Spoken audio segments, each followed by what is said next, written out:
சின்ன தாயவள் தந்தராசாவே முள்ளில் தோன்றிய சின்ன ரோசாவே சின்னத்தா. உங்களுக்கு நடிப்பு கற்றுக் கொடுத்த முதல் குரு பாரதிராஜா அவர்கள் ஆமா, தான். கண்டிப்பா கண்டிப்பா கற்றுக் கொடுத்த முதல் குரு மோதிர கையில் தோன்றிய. நான் பேசின டைலாக் தான் ஃபஸ்ட்டு எபிசோட்லேயே ஃபஸ்ட்டு டெலிகாஸ்ட் ஆச்சு. ஆம்பளைங்க போனால் தான் ஜல்லிக்கட்டு காலை அடக்க முடியுமா? ஏன் எமோஷ்னல் ஆகட்டும், இல்லை இப்போ நீங்கள் சொன்னீங்களே தெக்கத்தி பொண்ணு இல்லை ஃபஸ்ட்டு டைலாக் அப்படின்னு சொல்லிட்டு, அந்த மாதிரி வந்து எது வந்து உங்களுக்கு என்றைக்குமே நான் மறக்க மாட்டேன்ப்பா அப்படின்னு சொல்லி இருக்கிற ஒரு சீன்? மகுடின்னு ஒரு படம் பண்ணேன். அதில் வந்து ஹீரோயினுக்கு அம்மா, ஹீரோவுக்கு அக்கா.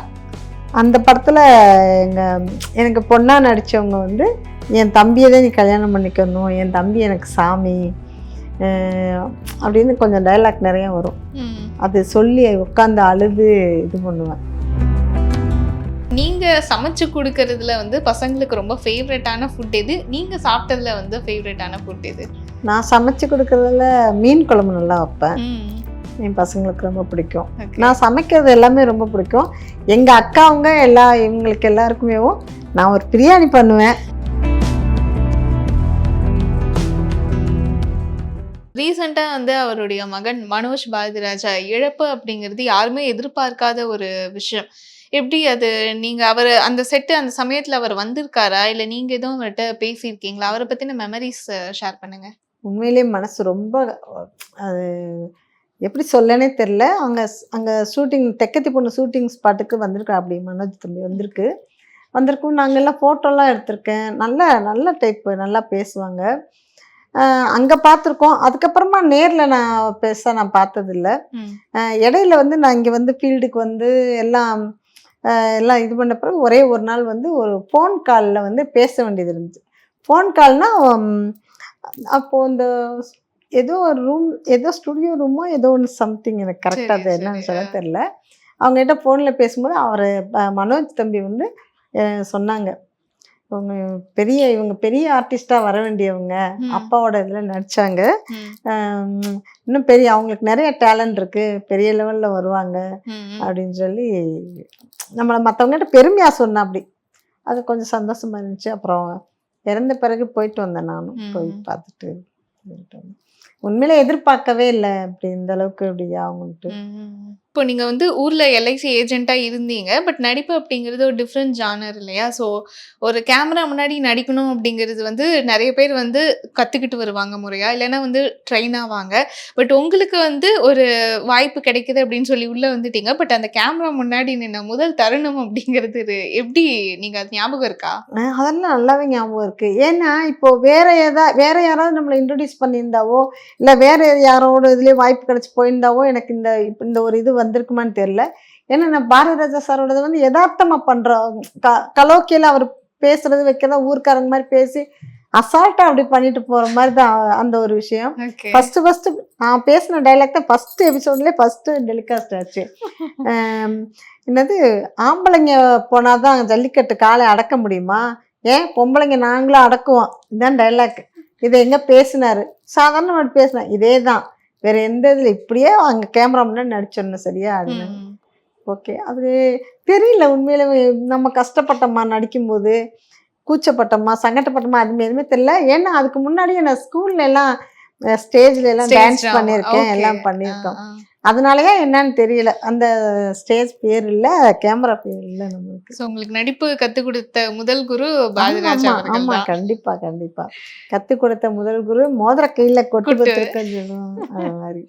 ஸோ எஸ், இப்போ அப்படியே வந்து இன்னொரு சென்சேஷனலான சீரியல் உங்களுக்கு பரவலாக அறிமுகம் கொடுத்தது அப்படின்னு சொல்லி பார்த்தோம்னா பாண்டியன் ஸ்டோர்ஸ். அதில் வந்து நம்ம இவ்வளோ நாள் வந்து கம்பு மீனாவை வேற மாதிரி பார்த்துருந்தோம். அதில் வந்து கொஞ்சம் பார்த்தாலே வந்து ஐயோ வந்துட்டாலே என்ன சண்டை வர போகுதோ அப்படின்னு அந்த கேரக்டர் பார்த்தா தோணும். உங்களுக்கு எப்படி அந்த கேரக்டர் நரேட் பண்ணும்போது கேரக்டர் பார்த்து ஒத்துக்கிட்டீங்களா, இல்லை எதுவும் சேலஞ்சிங்காக இருந்துச்சு அப்படின்னு நினச்சிங்களா? இல்லை, ஆக்சுவலி கேரக்டரும் அந்த மாதிரி ஃபஸ்ட்டு வந்து ஒரு அன்னி கேரக்டர். அதில் வந்து அப்பப்போ வீட்டுக்கு வந்துட்டு போவீங்க, யாராவது சந்தோஷமா இருந்தாங்கன்னா பிடிக்காது, சும்மா அப்படி கொளுத்தி போட்டு போயிடுவீங்க, உங்களுக்கு யாராவது சந்தோஷமா இருந்தால் சண்டை இழுத்து விட்டுருவீங்க, இதுதான் அப்படி தான் சொல்லியிருந்தாங்க. நம்ம போய் நம்ம பேசுறது நம்ம இது பண்ணுறதெல்லாம் பார்த்து அப்படி அடுத்தடுத்து எஸ்டாப்ளிஷ் பண்ணி பண்ணுற விஷயம்தான் அது. பண்ணது தான் பிடிச்சி போச்சு. நம்ம பேசுறது ஸ்லாங்கு இதெல்லாம் பிடிச்சி எக்ஸ்டெண்ட் பண்ணி பண்ண விஷயம்தான் அது. ஸோ எஸ், அப்படியே கட் பண்ணோம்னா அடுத்த சீரியல் வந்து பாக்கியலட்சுமி. டோட்டலா வேறையா இருக்கும். செல்வி கேரக்டர் அப்படிங்கிறது ஆக்சுவலா அந்த serial one of the sensible characters உங்களுடையது அப்படின்னு வந்து சொல்லலாம். ஏன்னா எல்லாருமே ஒவ்வொரு மைண்ட் செட்ல இருப்பாங்க. அந்த சொசைட்டிக்கு ஏத்த மாதிரி இருக்கணும்னு நினைப்பாங்க. ஆனா செல்வி கேரக்டர் தான் வந்து எல்லாத்தையும் பிரேக் பண்ணிட்ட அப்படி ரொம்ப அசால்ட்டா இருக்கக்கூடிய ஒரு கேரக்டர். ஸோ எப்படி செல்வி வெர்சஸ் கம்பம் மீனா அப்படின்னு சொல்லி எடுத்துக்கிட்டோம்னா ஏதாவது கேரக்டர் ஒத்து போகுமா உங்களுக்கு, இல்ல செல்வி கேரக்டர் தனியா? இல்லை, செல்வியும் கம்பம் மீனாவும் கொஞ்சம் ஒத்து ம். போகும். ம்.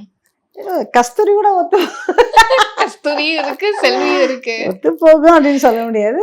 இல்லை, கஸ்தூரி ஒத்து போகணும், படபடன்னு பேசுறது அதுவும் ஒரு இன்னோசென்ட்டான கேரக்டர் தானே. ரொம்ப ஒரு குடும்பத்துக்குள்ள இது அந்த கஸ்தூரிங்கிற கேரக்டர் எல்லா குடும்பத்துலயும் யாராவது ஒருத்தவங்க இருப்பாங்க தான். கண்டிப்பா. அந்த மாதிரி ஆ. செல்வி கேரக்டர் கம்பம் மீனா கூட ஒத்து போகும். ஒத்து போகும். சரி, இப்போ ரீசன்ட் டேஸா வந்து பாக்யலட்சுமி சீரியல் வந்து முடிய போகுது அப்படின்னு சொல்லி ஒரு டாக் இப்போ அவர் தாத்தா கேரக்டர் இறந்ததுல இருந்தே வந்து சொல்லிக்கிட்டே இருக்காங்க. ஸோ என்ன இப்போ பாக்யலட்சுமி சீரியலோட கரண்ட் ஸ்டேட்டஸ்? இல்லை, போயிட்டு இருக்கு. இன்னும் முடியறதுக்கான இது வரல. அப்படி எக்ஸ்டெண்ட் பண்ணியிருக்காங்க, போகும். ஏன்னா இப்போ வந்து கதை ஸ்டோரி லைன்லாம் பார்க்கும்போது வந்து செகண்ட் பார்ட்டை தான் வந்து ஃபர்ஸ்ட் பார்ட்லேயே வந்து கண்டினியூ ஆமா பண்றாங்க. ஆமா ஆமா. இல்லை, அப்படிதான் அது பாட்டுன்னு கூட சொல்லி ஒரு 8 மாசத்துக்கு அப்புறமா அப்படின்னு சொல்லி தான் போட்டிருக்காங்க. தவிர ஃபர்ஸ்ட் செகண்ட் அப்படின்னு வரல. 8 மாசத்துக்கு அப்புறமா என்ன நடக்குது அப்படிங்கிறத காமிச்சிருக்காங்க. இப்போதைக்கு முடிக்கல. இப்போதைக்கு முடிக்கல அப்படிங்கிறது தான் சீரியல் ஃபேன்ஸுக்கு உங்க அப்டேட். ஆமா ஆமா. சூப்பர். பட் உங்க கேரக்டருக்கு வந்து ரீசன்ட் டேஸ்ல, அதாவது செல்வி கேரக்டரோட பையன் வந்து ஏன் இனியா ஃபேமிலிக்குள்ள வரக்கூடாதா அப்படிங்கிற மாதிரி எல்லாம் கமெண்ட்ஸ்லாம் வந்து கீழே பாஸ் ஆயிட்டு இருந்துச்சு. அது நீங்க எப்படி அந்த கேரக்டருக்கு ஜஸ்டிஃபை பண்ணியிருக்காங்கன்னு நினைக்கிறீங்களா, இல்லை நீங்க எப்படி நினைக்கிறீங்க? இல்லை, அது என்னதான் இருந்தாலும் இனியாவுக்கு வந்து என் பையன் செட் ஆக மாட்டான் தானே. இல்லை, அதுக்கு இப்போ நடந்ததான் கரெக்டு. இப்போ அவங்க ஒரு எப்படி சொல்றது, அத லவ் ஒரு இதுல பண்ணிட்டு ஃபியூச்சர்ல கஷ்டப்படக்கூடாதுல்ல. தெரியல எனக்கு. சொல்ல தெரியல. நம்ம இத வந்து எப்படி சொல்றது, வேலைக்காரி மையனா என்ன, ஏன் நாங்க என்ன கல்யாணம் பண்ணிக்க கூடாதா, என் பையனுக்கு கொடுக்க கூடாதா அப்படின்னு கேட்க முடியாது. அது வந்து துரோகம் மாதிரி ஆயிடுது. ஏன்னா ஒரு வீட்டுக்குள்ள 16 வருஷம் நான் வேலை பார்த்துருக்கேன். 16 இனியா பாப்பாவை நான் தான் தூக்கி வளர்த்தேன்னு சொல்றேன். அவ்வளவு தூரம் இருந்திருக்கோம். எல்லாருக்குமே ஒரு ஒத்த பொம்பளை பிள்ளை அப்படிங்கும்போது அவங்க எல்லாருக்குமே அவளோட லைஃப் பத்தி நிறைய கனவுகள் இருக்கும். அந்த மாதிரி இருக்கிற இடத்துல போயிட்டு என் பையன் லவ் பண்றாங்கிறதுக்காண்டி என் பையனுக்கு கட்டி கொடுன்னு நம்ம கேட்கறது, பாக்கியாக்கா அவங்க சைட்ல இருந்து பார்த்தாலும் பாவம் தானே. லவ் என்ன மனசு மாத்திக்குவாங்க அப்படின்னு நினைச்சுக்கிற வேண்டியது. ஸோ அந்த கேரக்டராகவே பேசிட்டு இருக்கீங்க இப்போ. ஓகே தான், அவங்க என்ன கரெக்டாக தான் முடிவெடுத்து வேற இடத்துல போயிருக்காங்கன்னு நினைக்கிறேன். சரி, இப்போ நம்ம எந்த ஒரு விஷயம் செஞ்சாலுமே வந்து பாசிட்டிவும் இருக்கும், நெகட்டிவும் இருக்கும். அதே மாதிரி தான் பாக்யலட்சுமி சீரியலும் சரி. ஸோ இதுலேயும் வந்து பாசிட்டிவ் சைடும் இருக்குது, நெகட்டிவ் ட்ரோல்ஸ்லாம் வந்து நிறைய பார்க்க தான் செய்யும் இந்த சீரியலுக்கு அப்படின்னு சொல்லிட்டு. இப்போ ரீசெண்ட் டேஸில் வந்து இனியா அவங்களோட கேரக்டர் வந்து, அதான் நேஹா அவங்களுடைய கேரக்டர் வந்து ஸ்டேஜ் டான்ஸ் பண்ணது அப்படிங்கிறது பயங்கரமாக சோஷியல் மீடியாவில் ட்ரால் ஆச்சு. ஸோ அது அவங்க என்ன ரியாக்ட் பண்ணாங்க அதை பார்த்துட்டு? ஒன்றுமே ரியாக்ட் பண்ணல. அதாவது நாங்கள் ரூமில் நாங்கள் தான் எல்லோரும் இருப்போம். நான் ஒரு 4 பேர் 5 பேர் ரூம்குள்ளே, நாங்கள் 5 பேர் மட்டும் இருப்போம். அப்போ இந்த மாதிரி ட்ரோல் ஆகும்போது சொல்லும்போது நான் சொல்லிட்டேன், செல்லம் இதுக்கெல்லாம் நீ கவலைப்படாத, இதுதான் பெரிய பப்ளிசிட்டியே, விடு விடு அப்படின்னு சொல்லி நாங்கள் பேசிக்கிட்டோம். ஆனால் உண்மையிலே அது ஒரு பெரிய பப்ளிசிட்டியாக தான் ஆச்சு. ட்ரோல் பண்ணுறதுல என்ன பண்ணிட்டு போகிறாங்க, என்ன டான்ஸ் பற்றி. அப்போ என்ன சொன்னான்னா, என்ன அவளுக்கு வருத்தம்னா, ஒரு கிளாசிக்கல் டான்ஸு, ஆனால் அவங்கள இப்படி பேசுகிறாங்க அப்படிங்கிறது அவளுக்கு கொஞ்சம் வருத்தமாக இருந்துச்சு. அதுக்கப்புறம் அது பெருசு பண்ணிக்கல. சரி, இப்போ நீங்கள் சீரியல் நடிச்சிட்டு இருக்க மாதிரி வந்து சினிமாவும் வந்து படங்கள் பண்ணிட்டு இருக்கீங்க. இப்போ சீரியலில் எப்படி வந்து இந்த கேரக்டர்ஸ் வந்து உங்களுக்கு மக்கள் மத்தியில் ரிஜிஸ்டர் ஆயிருக்கோ, அதே மாதிரி சினிமாவில் அப்படிங்கும்போது எடுக்கும்போது உங்களுக்கு அது என்ன மாதிரியான ஒரு ஸ்பேஸ் வந்து உருவாக்கி கொடுத்துச்சு? நிறைய படங்கள் பண்ணியிருக்கேன் நான். அம்மா, அக்கா, அண்ணி, அம்மா ரோல்ஸ் நிறையா. முண்டாசுப்பட்டின்னு ஒரு படம் பண்ணேன். அதில் படம் பார்த்துருக்கீங்களா முண்டாசுப்பட்டி? அதில் வந்து ஒரு காமெடி ரோல் தான். நான் என் புருஷனை விட்டுட்டு ஒரு சாமியாரை கூட்டிகிட்டு ஓடி போயிடுவேன். அதே மாதிரி அந்த படத்தில் வந்து ஃபோட்டோ எடுத்து ஆயில் கம்மி அப்படிங்கிறது, அந்த கேரக்டர் நல்லா பேசப்பட்டுச்சு. ஒரு காமெடி தான். நான் நடிக்கும்போது அந்த அளவுக்கு வரும்னு நான் எதிர்பார்க்கல. ஆனா படம் பார்க்கும்போது தான் தெரிஞ்சது அது எவ்வளவு பெரிய ரீச் ஆயிருக்கு அப்படின்னு சொல்லிட்டு. நல்ல நல்லது. ஓகே. உங்களுக்கு வந்து எந்த ஒரு கேரக்டருக்குள்ள ஃபிட் ஆகுறதுக்கு பிடிக்கும்? ஏன்னா ஹீரோ இருக்கு, ஹீரோயின் இருக்கு, வில்லி இருக்கு, காமெடி ரோல்ஸ் இருக்கு. இது இல்லாம கேரக்டர் ரோல்ஸ் இருக்கு. ஸோ இந்த இதுல வந்து எந்த ஒரு கேரக்டருக்குள்ள நீங்க ஃபிட் இன் ஆகணும் அப்படின்னு ஆசைப்படுறீங்க? எதை கொடுத்தாலும் ஃபிட் ஆயிடுவேன் எத நான். குடுத்தாலும் ஆமா ஆமா. ஓகே. பாட்டியா நடிக்க சொன்னா கூட அதுக்கு அப்படியே ஆன்ட்டா அதே மாதிரி பண்ணிடுவேன். ஆ. நடிகர் நடிகைனா என்ன கேரக்டர் கொடுத்தாலும் அதை கரெக்டா பண்ணணுங்கிறது தானே. ம். ஸோ ஸோ உங்களுக்கு யாராவது நடிப்புக்குன்னு சொல்லி இன்ஸ்பிரேஷன் இருக்கா? இல்ல இந்த கேரக்டர் வந்து பார்த்துட்டு, ச்சே இது நம்ம பண்ணியிருந்தா நல்லா இருக்குமே அப்படின்லாம் யோசிச்சிருக்கீங்களா? நம்ம பண்ணியிருந்தா நல்லா இருக்குமேன்னு யோசிச்சதுல ஆ. எனக்கு ரெண்டு பேர் மனோரமா ஆச்சி இருக்காங்கல்ல, அவங்கள மாதிரியும் வரணும், சரண்யா மேம் மாதிரி வரணும் அப்படிங்கிறது ஒரு ஆசை. ஸோ மனோரமா ஆச்சி அப்படின்னா கேரக்டர் ரோல் சொல்றீங்களா? இல்ல காமெடி அதை ரோல் தான் சொன்னேன். சொல்றீங்களா? எல்லாமே காமெடி, குணச்சித்திரம் எல்லாமே. ஆ. அவங்க எல்லா கேரக்டர் எது கொடுத்தாலும் பின்னி பெடல் எடுத்துருவாங்க ஆச்சியம்மா. அது மாதிரி வரணும்னா அது மாதிரி வாய்ப்பு கிடைக்கணும் வரணும் அப்படிங்கிறது ஒரு ஆசை இருக்கு. சரண்யா மேம் மாதிரி அம்மா ரோல் காமெடியாகவும் சரி. ம். ஓகே, அவங்களோட நடிப்பு வேற மாதிரி இருக்கும். ம். எல்லாருக்குமே அவங்கவுங்களுக்குன்னு ஒரு ஸ்டைல் ஆஃப் ஆக்டிங் இருக்கும். ம். அது நம்ம இதுல நம்ம பண்ணல. வாய்ப்பு கிடைச்சாதானே எதுவுமே பயன்படுத்த முடியும். நம்ம ம். வாய்ப்பு கிடைச்சா நிரூபிக்கலாம். அதான். சரி. ஆனா நான் எதிர்பார்க்காம சின்ன திரையில எனக்கு பாக்கியலட்சுமியில எனக்கு ஒரு பெரிய ஒரு என்னோட நல்ல ஒரு ஸ்கோப் கிடைச்சது எனக்கு நடிக்கிறதுக்கு இது பண்றதுக்கு அப்படின்னு சொல்லலாம். ஓகே. இப்ப ஆச்சி மாரி வரணும் அப்படின்னு சொல்லி நீங்க ஆச்சி வந்து பாடவும் செய்வாங்க. ஸோ நீங்க வந்து எப்படி? நானும் பாடுவேன். கேட்கறதுக்கு நீங்க தயாரா இருந்தா. ஒரு 2 லைன் உங்க குரல்ல. தாயழுதாளே நீ வர, நீ அழுதாயே தாயல, தேவிரை காணும் வெண்ணிலா, தேவதும் உண்டோ எண்ணிலா, உன்னை நான் நின்று நெஞ்சில் வாங்கிட, மெத்தை போல் உன்னை மெல்ல தாங்கிட, விழி மூடாதோ சின்ன தாயவள் தந்தராசாவே, முள்ளில் தோன்றிய சின்ன ரோசாவே. நிஜமாலுமே அன்எக்ஸ்பெக்டட் வாய்ஸ் வந்து கண்ண மூடி கேட்கும்போது அவ்வளோ ஒரு அப்படியா? நல்ல ஃபீல் இருக்கு. நான் எதிர்பார்க்கவே இல்ல. தேங்க்யூ செல்லம். ஸோ எஸ் இந்த மாதிரி பாடி ஏதாவது பாடணும் அப்படிங்கிற ஆசை இருக்கா? நடிப்புக்கு அப்படின்னு சொல்லி வெரைட்டி காட்டி செட் ஆயாச்சு. இப்போ பாடுறதுக்கு அப்படின்னு சொல்லி ஆசையெல்லாம் இருக்கு. ப்ராப்பரா தெரியாது நம்மளுக்கு. சும்மா வாய்ஸ் நல்லா இருக்கும் அப்படியே பாடிக்கிறேன். அப்படிதான். ஓகே. நீங்க வந்து வந்ததுலேருந்தே ஒரு விஷயம் வந்து ரொம்ப ஸ்ட்ராங்கா சொல்லிட்டு இருந்தீங்க. மதுரை கம்பம் பொண்ணு நானு அப்படின்னு சொல்லிட்டு. ஸோ மதுரை அப்படின்னாலே வந்து மதுரை மல்லி, மீனாட்சி, ஃபுட்டு அந்த மாதிரிலாம் எங்களுக்கு தெரிஞ்ச சில ஸ்பெஷலா இருக்கும். அதை தாண்டி வந்து கம்பம் அப்படின்னா வந்து என்ன ஸ்பெஷல் அப்படிங்கிறத சொல்லுங்க. உங்களுக்கு உங்க ஊர் சொன்னது மறக்க முடியாத ஒரு மெமரி. எங்க ஊரு கம்பம்ல முக்கியமானது சுருளி ஃபால்ஸ் இருக்கு. அது வந்து நம்ம பக்தி பரவசமா போய் நல்லா அங்க அருவியில குளிச்சுட்டு சாமியை கும்பிட்டு வரலாம். இப்போ அங்க வந்து கோடிலிங்கம் சொல்லிட்டு அதுவும் ஓப்பன் பண்ணியிருக்காங்க. நல்லா இருக்கும். சிவனோட இது ஒரு மறக்க முடியாத ஸ்தலம். அங்க பார்க்க வேண்டிய இடம் தான் அது. அதெல்லாம் விட தாண்டி முக்கியமா திராட்சை, விவசாயம் தான். கம்பத்தை சுத்தி வயல் அப்படியே நெல்லு, விவசாயம் தான். திராட்சை நல்ல ஒரு எங்க ஊர் சைடு கிடைக்கணும் அப்படின்னா. இப்ப அங்க வந்தாலும் எல்லாமே டூரிஸ்ட் பிளேஸ் தான். ஒருத்த கம்பம் தானே லோயர் கம். இப்ப நிறைய இந்த அப்பாச்சி பண்ணேன்னு சொல்லிட்டு பக்கத்துல உங்களுக்கு சொன்னா தெரியாது, அதுக்காக சொல்றேன். நிறைய இடங்கள் இருக்கு பாக்குறதுக்கு. ஓகே. அது என்ன இடம்னு சொன்னீங்கன்னா நெக்ஸ்ட் டைம் வந்து நாங்க நோட் பண்ணி ஒரு விசிட் அடிப்போம். கம்பம் இறங்கணும்னு நீங்க எங்கெல்லாம் போகணும்னு சொல்லி பாத்தீங்கன்னாலே எல்லா ஹோட்டல்லுமே போட்டிருப்பாங்க. போய் பார்க்கலாம். தேக்கடி இருக்கு பக்கத்துல. எங்க கும்ளி கேரளா பார்டர் தான் கம்பம். இந்த பக்கம் தமிழ்நாடு, இந்த பக்கம் கேரளா. அந்த மாதிரி உள்ள இட்டு குமிளி, வண்டிப்பெரியார், தேக்கடி அந்த பக்கம் கேரளா. அப்படியே இந்த பக்கம் கம்பம். அதான் சுருளி மின்சார உற்பத்தி பண்ண சுருளி மின் நிலையம் அங்கதான் இருக்கு. நிறைய லோயர் கேம்ப், நிறைய இடம் இருக்கு பாக்குறதுக்கு. Okay, okay. அதே மாரி உங்க போஸ்ட் எல்லாம் வந்து நெறைய பார்த்தோம்னா, பயங்கரமா வந்து கோவிலுக்கெல்லாம் போறது, அந்த ஆமா. டிவோஷனல் அப்படிங்கிற ஒரு விஷயம் வந்து பார்க்க முடியுது போஸ்ட் நீங்க போடுறதுலருந்து. ஸோ எப்படி பயங்கர பக்தியாங்க்கா?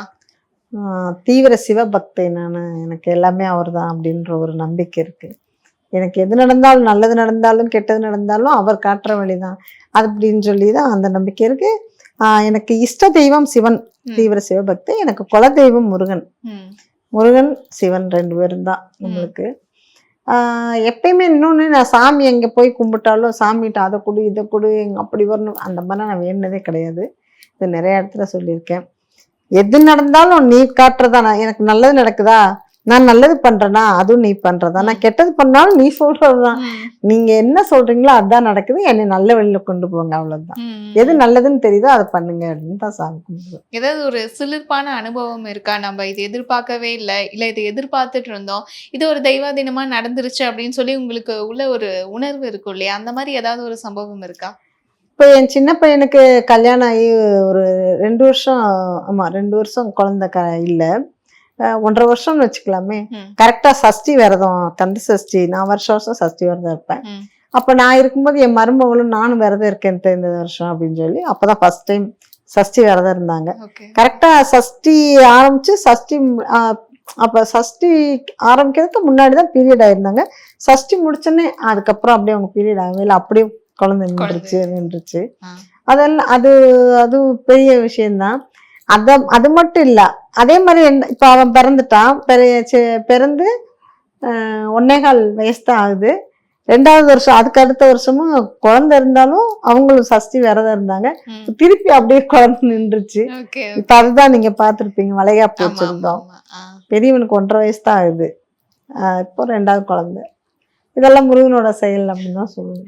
ஸோ ஃபேமிலியே ரொம்ப ஹாப்பியா ஆமா. ஒரு செட்டில்டா வந்து போயிட்டுருக்கு. சூப்பர். ஸோ இப்போ வந்து நீங்க சமைச்சு குடுக்கறதுல வந்து பசங்களுக்கு ரொம்ப ஃபேவரட்டான ஃபுட் எது? நீங்க சாப்பிட்டதுல வந்து ஃபேவரட்டான ஃபுட் எது? நான் சமைச்சு கொடுக்கறதுல மீன் குழம்பு நல்லா வைப்பேன். ம். என் பசங்களுக்கு ரொம்ப பிடிக்கும். ஓகே. நான் சமைக்கிறது எல்லாமே ரொம்ப பிடிக்கும். எங்க அக்காவுங்க இவங்களுக்கு எல்லாருக்குமே நான் ஒரு பிரியாணி பண்ணுவேன். அது பிடிக்குதுன்னு சொல்லி நான் போனாலே எங்க ஊர்ல நாங்க அக்காவுங்க எல்லாம் ஒன்னா மீன்ஸ் வீடு தனித்தனியா இருக்கும். அக்கா மட்டும்தானே இருக்காங்க. ம். நாங்க எல்லாரும் எப்பயுமே ரொம்ப அங்க போயிட்டாலும் நான் எப்படா வருவேன்னு எதிர்பார்த்துட்டு இருப்பாங்க. அந்த ஓகே. மாதிரி இருக்கும். ஆ. அங்க போயிட்டு பெரிய வட்டகம் வச்சுட்டு ஆ. பிரியாணி பண்ணி எல்லாரும் மொத்தமா சாப்பிடுவோம், மொத்தமா வைப்போம். ம். நான் அந்த மாதிரி எப்படா பண்ணுவேன்னு அவங்க எதிர்பார்த்துட்டு இருப்பாங்க. ஸோ அந்த அளவுக்கு பிரியாணி ஸ்பெஷல் அந்த பிரியாணிலன்னு தெரிஞ்சுக்கலாமா? ஸ்பெஷல் எல்லாம் ஒண்ணும் இல்ல, நார்மல் பிரியாணி தான். ஓகே. நார்மல் தான். மட்டன் பிரியாணி ஆ, ஆ. நார்மல் தான். சரி. மீன் குழம்பு நல்லா வைப்பேன் ம். அப்படின்னு சொல்றாங்க. ஓகே. எங்களுக்கும் ஒரு நாள் வந்து செஞ்சு எடுத்துட்டு வந்தீங்கன்னா கண்டிப்பா நாங்களும் பார்த்துருவோம். கண்டிப்பா. ஸோ உங்களுடைய நடிப்பு அப்படிங்கிறத தாண்டி உங்ககிட்ட இருக்கிற ஒரு அ தனித்துவமான விஷயம் என்ன அப்படின்னு சொல்லி பார்த்தோம்னா, அந்த ஸ்லாங் வாய்ஸ் வந்து சொல்லலாம். நெறைய பேர் மேபி நோட் பண்ணி சொல்லியிருப்பாங்க. ஸோ அந்த மாரி வந்து உங்களுக்கு வந்ததுல மறக்க முடியாத பாராட்டியது, பிளஸ் அந்த டயலாக் வந்து நீங்க அந்த ஸ்லாங்ல பேசியிருக்கீங்கல்ல, அது எங்களுக்காக மறக்க முடியாத டயலாக் பேசி காட்ட முடியுமா? மறக்க முடியாத டைலாக் அப்படின்றது இல்ல, மறக்க முடியாத விஷயம் எதுன்னா, ஆ. நிறைய பேர் பார்த்தோன்னே சொல்லுவாங்க, நாங்க பாட்டுக்கு உட்காந்து சமையல் கட்டுல வேலை பார்த்துட்டு இருப்போம், டிவி ஓடிக்கிட்டு இருக்கோம். நாங்க வேலை பார்த்துட்டு இருக்கும்போது சத்தம் கேட்கும், கம்ப மீனா வந்துட்டாங்கன்னு உங்க வாய்ஸை வச்சு ஓடி வந்து பார்த்துருக்கோம். நிறைய படங்கள்ல கூட அப்படிதான். ஏதோ ஒரு படம் ஓடிட்டு இருக்கோம், நாங்க வேலை பார்த்துட்டு இருப்போம், டக்குன்னு வாய்ஸ் வரும், என்ன படத்துல அவங்க நடிச்சிருக்காங்கன்னு சொல்லிட்டு நாங்க ஓடி வந்து பார்த்துருக்கோம். அவங்க ஓகே. வாய்ஸ் அந்த அளவுக்கு எங்களுக்கு அப்படின்னு சொல்லியிருக்காங்க. எந்த ஒரு வாய்ஸை வச்சு என்னைய கண்டுபிடிச்சிருக்காங்க அப்படின்னு. ஸோ எந்த ஒரு சீன் வந்து நீங்க மறக்க முடியாதது உங்க கரியர்லயே இது வரைக்கும்? எமோஷனல் ஆகட்டும், இல்ல இப்ப நீங்க சொன்னீங்கல்ல, தெக்கத்தி பொண்ணுல ஃபர்ஸ்ட் டயலாக் அப்படின்னு சொல்லிட்டு, அந்த மாரி வந்து எது வந்து உங்களுக்கு என்னைக்குமே நான் மறக்க மாட்டேன்ப்பா அப்படின்னு சொல்லி இருக்கிற ஒரு சீன்? மகுடின்னு ஒரு படம் பண்ணேன். அதுல வந்து ஹீரோயினுக்கு அம்மா, ஹீரோவுக்கு அக்கா. அந்த படத்துல எங்க எனக்கு பொண்ணா நடிச்சவங்க வந்து ஆம், என் தம்பிக்கு தான் கல்யாணம் பண்ணி கொடுக்கணுங்கிற ஒரு இதுல ஹீரோவுக்கு தான் கல்யாணம் பண்ணி கொடுக்கணும்னு பேச்சுவார்த்தை பேசிட்டு இருப்போம். ஆனா அவங்க வந்து வேற ஒரு பையனை லவ் பண்ணுவாங்க. ம். அப்ப அந்த அந்த இதுல வந்து நீங்க யூடியூப்ல போட்டா கூட வரும். அதுல வந்து என் மகளை அடிச்சு, என் தம்பியை தான் நீ கல்யாணம் பண்ணிக்கணும், என் தம்பி எனக்கு சாமி அப்படின்னு கொஞ்சம் டைலாக் நிறைய வரும். ம். அது சொல்லி உட்காந்து அழுது இது பண்ணுவேன். அந்த சீன் ரொம்ப எமோஷனலான சீன், ரொம்ப நல்ல சீன். எல்லாருமே பாராட்டினாங்க அப்படி. ஸோ அது உங்களுக்கு ஒரு அட்டாச்சான ஆமா, ஆமா. ஒரு விஷயம் சொல்லலாம். சரி, இப்போ வந்து நீங்க உங்ககிட்ட வந்து இப்போ ஒரு அம்மாவா வந்து கேள்வி கேட்குறேன். இந்த ஜெனரேஷனுக்கு வந்து என்ன சொல்லணும் அப்படின்னு சொல்லி ஆசைப்படுறீங்க? இப்போ இந்த இப்போ உங்க ஜென்ரேஷனுக்கு பசங்க அவங்க தான் நம்மளுக்கு சொல்ற மாதிரி இருக்காங்க. எல்லாமே ரொம்ப அட்வான்ஸா இருக்காங்க, ரொம்ப அறிவா இருக்காங்க, எல்லா விஷயமும் தெரியுது. யாருக்குமே யாரும் சொல்ல வேண்டிய அவசியம் இல்லை, எல்லாமே கையில வச்சிருக்காங்க. ம், மொபைல்ங்கிற பேர்ல என்ன வேணாலும் அதை பார்த்துக்கிறாங்க. ம், இந்த ஜென்ரேஷனுக்கு சொல்ல வேண்டிய விஷயம் என்ன, நிறைய இப்போ எல்லாம் பாசம் அப்படிங்கிறது நிறைய பேருக்கு கொஞ்சம் கொஞ்சம் எப்படி சொல்றது, எல்லாமே சுயநலமா இருக்கிற மாதிரி இருக்காங்க. அந்த மாதிரி இல்லாம பாசம் வீட்டுல எல்லாருமே போன், இப்போ நானும் தான், எல்லாரும் தான், எல்லாருமே போன்லயே மூழ்கி மூழ்கி எல்லாருக்குமே பாசத்தை பரிமாறிக்கிறாம ம், ஒரு மாதிரி ஆயிட்டோம். அந்த மாதிரி இல்லாம பழைய மாதிரி வரணும், வீட்டுக்குள்ள எல்லார்கிட்டையும் ஒருத்தருக்கு ஒருத்தர் பேசணும், ம்.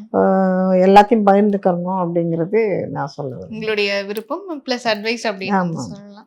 இப்போ நீங்க வந்து ஃபீல்டுக்குள்ள என்டர் ஆகி இத்தனை வருஷங்கள் ஆயிடுச்சு இல்லையா? இப்போ வந்து நான் முன்னாடியே சொன்ன மாதிரி ஒரு ஃபீல்டு எடுத்தா ப்ளஸ்ஸும் இருக்கும், மைனஸும் இருக்கும். அந்த மாதிரி வந்து இதுல நீங்க சந்திச்ச சவால்கள் அப்படின்னா என்ன சொல்வீங்க? சினி ஃபீல்டுல ம், எனக்கு இதுல அததான், இதுல எனக்கு நான் எந்த சவாலுமே சந்திக்கல. ம், எனக்கு எந்த அந்த மாதிரி ஒரு எந்த இதுவும் இல்லை. இது ஏன்னா சினிமாவை பொறுத்த வரைக்கும் அங்கேருந்து வரும்போது கையில் கொஞ்சம் நம்மளுக்குன்னு ஒரு பணம் Backup வச்சு. பணம் பேக்கப் வச்சுக்கிட்டு வந்தாங்கன்னா ம், யாரும் யார்ட்டையும் போய் நிற்க வேண்டியதில்லை. இது மட்டும் நம்பி வந்து தான் நிறைய பேர், ஏன்னா வேற வழி இல்லாமல் நம்ம வாய்ப்புக்காகவோ எதுக்காகவோ யாரையா சொல்கிறதெல்லாம் கேட்க வேண்டியங்கிறமா அப்படிங்கிற மாதிரி இருக்குது.